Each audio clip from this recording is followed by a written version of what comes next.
Здравствуйте. Хотел рассказать про скрип задней двери. С одним скрипом я мучился в районе 3 месяцев. Все из багажника вынимал, везде все простучал, никак не мог найти. И тут по чистой случайности я нашел. Стучали вот эти вот декоративные накладки. Решение проблемы вырезал из пенопласта. Я не знаю, там видно, не сейчас. Куски он пенопласта вставил. И скрип перестал, дребезжание перестал. Следующий распространенный скрип, это у нас вот здесь.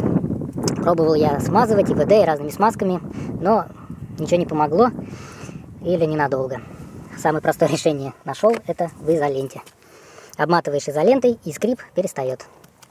Вот так выглядит изолента, но лучше черный сделайте. И скрипа у меня где-то полгода уже этого нету. Спасибо за внимание.